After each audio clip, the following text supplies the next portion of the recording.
अस्सलाम वालेकुम वरहमतुल्लाहि वबरकातुहू।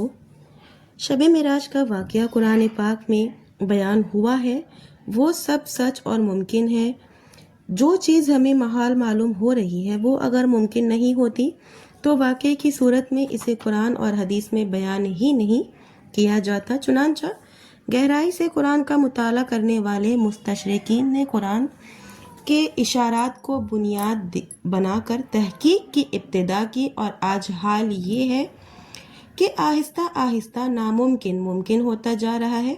यहाँ हम इस बात का एतराफ़ करने में कोई आर नहीं समझते कि कुरान और हदीस के अंदर मौजूद तकवीनी इसरार मौज़ को जितना वो समझते हैं उतना हम फ़िलहाल नहीं समझते।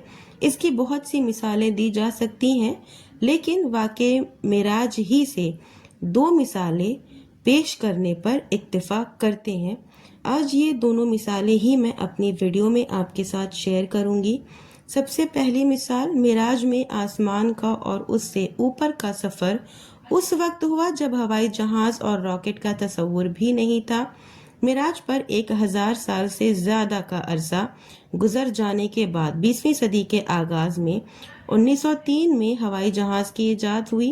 कहा जाता है कि हवाई जहाज़ बनाने और हवा में उड़ाने का तस्वुर चिड़ियों और परवाज़ से माखूज़ है। हम इस इम्कान को रद्द नहीं करते, लेकिन इससे ज़्यादा इम्कान इस बात का है कि असल बुनियाद मेराज का वाक़या है, इसलिए कि मेराज का वाक़या चिड़ियों के नहीं इंसान के फ़िज़ा में उड़ने का तस्वुर पैदा करता है और इस इम्कान को साबित करता है कि इंसान फ़िज़ा में जा सकता है और आसमान की सैर कर सकता है।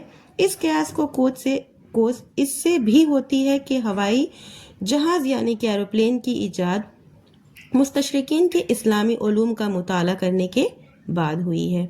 चुनांचा इंसान की इल्मी जिद्दोजहद ने इस इम्कान को वाक़या की शक्ल में पेश कर दिया और आज इंसान इस मकाम पर पहुंच चुका है कि वो एरोप्लेन और आवाज़ से तेज़ रफ्तार सवारियों के ज़रिए आसमान की सैर करे और चांद और मरीख पर कदम रखे। अभी मुस्तकबिल में कैसी कैसी सवारियां वजूद में आई हैं, इसको तो आने वाला वक्त ही बताएगा। इस तरह कुरान पाक ने एक लतीफ़ इरशाद फरमाया है सूरह नहल में, वयख़्लुक़ु मा ला तअलमून। इस मकाम पर पहुंचकर वो सारी बहसें ख़त्म हो जाती हैं जो वाक़ई मेराज के इम्कान और अदम इम्कान पर होती हैं। अल्लाह ने अपने दुश्मनों से वो काम लिया जो हमसे नहीं हो सका और इंशाअल्लाह इंसान की तरक्की का हर अगला कदम इस्लाम की हक़ानियत और सच्चाई को साबित करेगा। फ़ल्हम्दुलिल्लाह। अब इसकी दूसरी मिसाल ज़रा गौर से समझिएगा। हदीस इसरा में शक सदर का जिक्र है।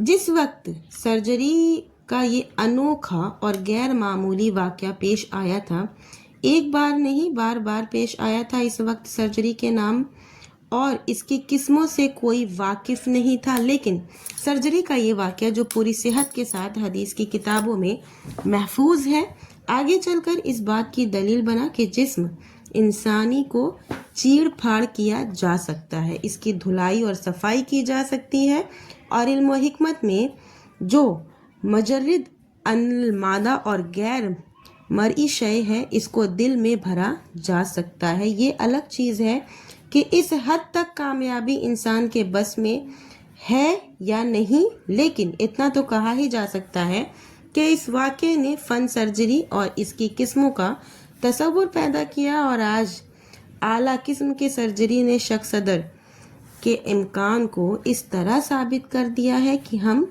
इसके इम्कान और इस बात पर दलील कायम करने की हमें ज़रूरत नहीं रही।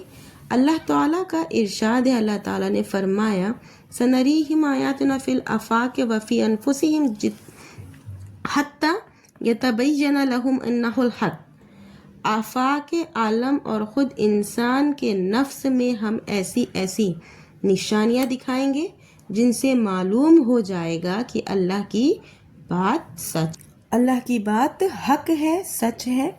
जिस तरह मेराज के ये दोनों वाक़यात दौर हाजिर के तनाजुर में बिला दलील साबित है, इसी तरह معراج کے تمام مشاہدات جو عقل انسانی کے نزدیک کل تک مستبعد تھے اور دلیل کے محتاج تھے، آج دن کے اجالے کی طرح بلا دلیل ثابت ہیں اور مستقبل میں مزید ثابت ہوں گے انشاءاللہ۔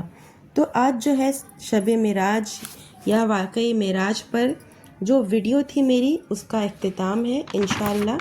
ویڈیو آپ کو کیسی لگی اور واقعہ معراج جو معراج کا واقعہ تھا جس طرح سے میں نے آپ کو بتائی ہوں، آپ کو ویڈیو پسند آئی یا آپ کو ویڈیو کیسی لگی مجھے کمنٹ میں ضرور بتائیے گا۔